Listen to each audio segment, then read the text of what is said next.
Hello, welcome to New Vision TV News. I am Roythe Naseja, and now acceptance, comfort and proper treatment from the public is what an albino child desires. But most of them receive the opposite and were still rejected by their parents. Most of such children are from northern Uganda. Our reporter, Joseph Omagol, met a number of albino children in Gulu and now shares their grievances. Over 20 people living with albinism camp at the eye, nose and throat section of Gulu Regional Referral Hospital for skin examination. But most of these are children.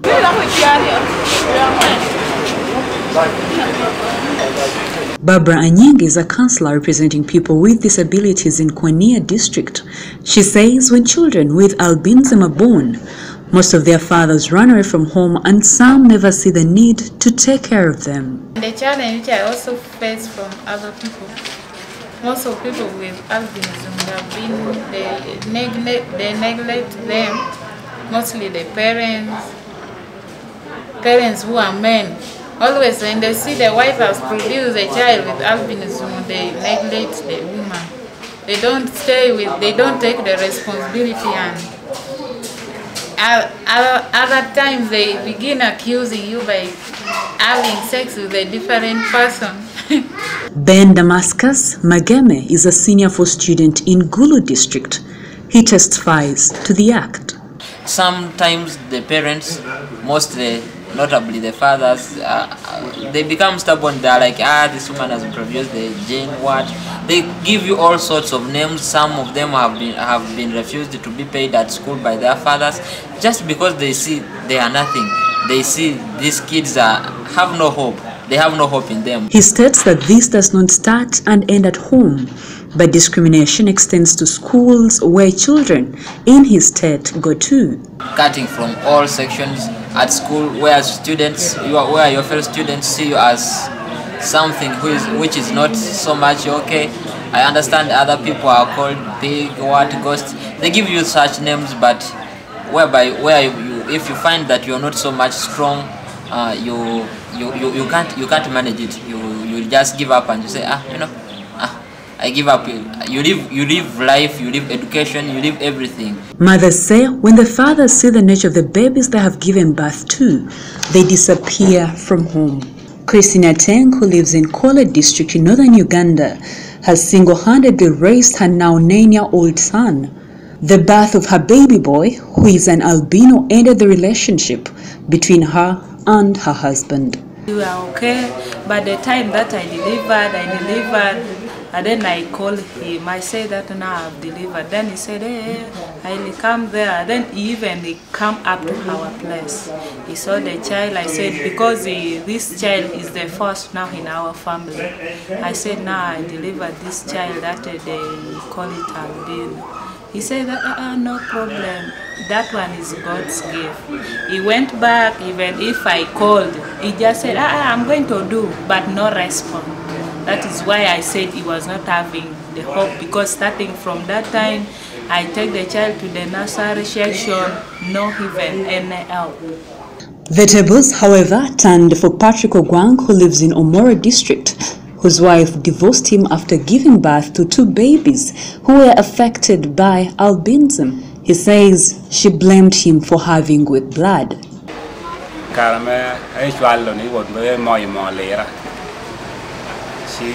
And watching it, you only grandma gar fire. Pretty you go la lay. And my local with the shine going up very bar. Harin Peo, a dermatologist, defines albinism as a genetic inheritance due to lack of melanin in cells. Albino child, when both of you are black, mother and father black, it means you are both carriers. You have an albino gene. The mother has an albino gene and the father has an albino gene. Those are carriers. They look normal. They are black. You cannot tell somebody who is a carrier and somebody who is not a carrier. So when these carriers marry, there is a chance of 1 out of 4 or 25% to have a child who is an albino. That is per pregnancy. Albinos are strongly affected by the radiation from the sun, so they have to use sun lotions to protect their skin. However, they cannot afford the lotions because they are poor. A tube of a skin lotion costs between 60,000 to 100,000 shillings. The sunscreens which protect their eyes are equally expensive for them. Mpeo advises people with albinism to wear long-sleeved shirts and large brim hats. However, with continued human rights abuse of people with albinism on the continent, Omara Aliru, a human rights researcher, says the UN has developed interest to protect such people. What has been happening in Tanzania, what happened in Malawi, where body parts of albinos became a commodity, or for some it became medicine. And because of those happenings, the United Nations took interest on issues of protecting persons with albinism. In Tanzania, Burundi, and Rwanda, traditional healers hunt down albinos for witchcraft. However, in Uganda, Mama Fina, the leader of traditional healers in the country, has always condemned the act. This report was compiled by Joseph Omagol for New Vision TV. Do we have any questions? Thank you.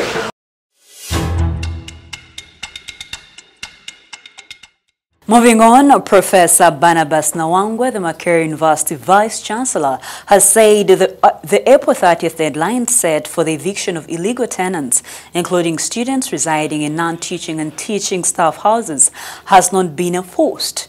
In a July 31st letter to Harriet Magara, the university housing overseer, Nawangwe says the process to ascertain the actual staff occupancy in university houses has been eaten up by malpractices. Nawangwe said some lecturers and administrators are illegally renting out university premises to students and other citizens. Nawangwe's remarks came 3 months after Professor William Bazeyo, the acting deputy vice-chancellor, said April 30th as deadline for what he described as illegal tenants to vacate university premises.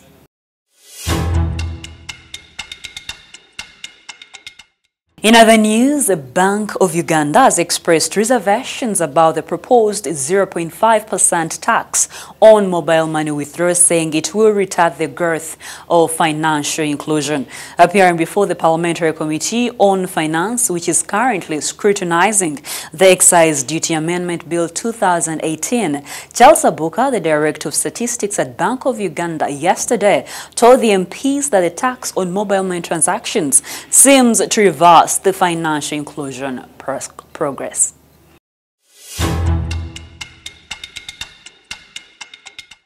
And in our sports news, midfielder Moses Oloya's return will be the biggest boost for the Uganda Cranes as they prepare to take on Tanzania in the 2019 AFCON qualifier on September 7th at Mandela National Stadium, Nambole. Oloya, who last featured for Cranes in the 2017 AFCON finals in Gabon, has previously not been receiving national team call-ups.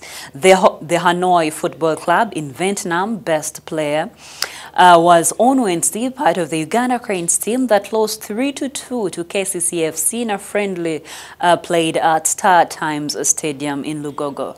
The national side was preparing for a regional tour match against Eastern Region Select team in Bujili this weekend. It is one of the games coach Sebastian Desabre will use to assess the performance of his players ahead of the AFCON qualifiers. Oloya's pace and dribbling skills are some of the components he will add to the attacking side of the team.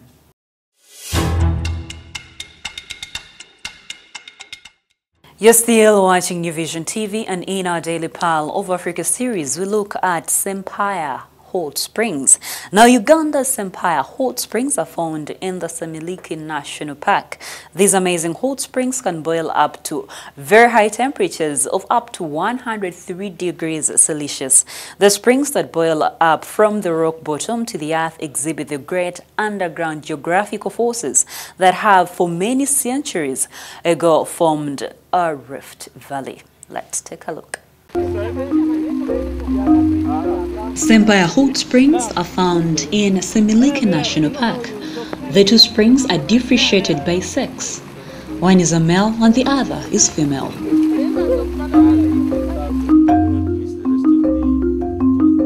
The hot springs have tremendously attracted a great number of tourists in Uganda. The male hot spring is referred to as Bitende, while the female hot spring is called Nyansimbi. The myth behind these two is that they were a married couple who disappeared from the forest, but Bitende later emerged as a hot spring. The wife, Nyansimbi, also emerged as a hot spring after she disappeared while looking for her husband. Here, eggs and bananas are cooked instantly for consumption by hungry hikers in the blistering waters. Hot springs are made by cracks spreading deep towards the exceptionally hot temperatures of the Earth's layer, and water trickling down is heated and forced back up with much pressure to produce bubbles.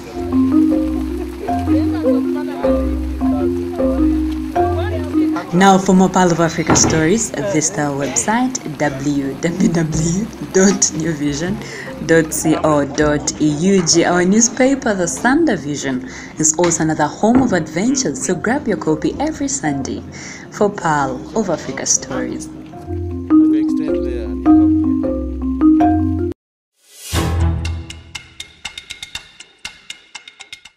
And that's all I had for you. Thank you for watching. Be sure to catch more news updates and more programs here on New Vision TV by visiting our website www.newvision.co.ug/video. I am Royathy Naseje.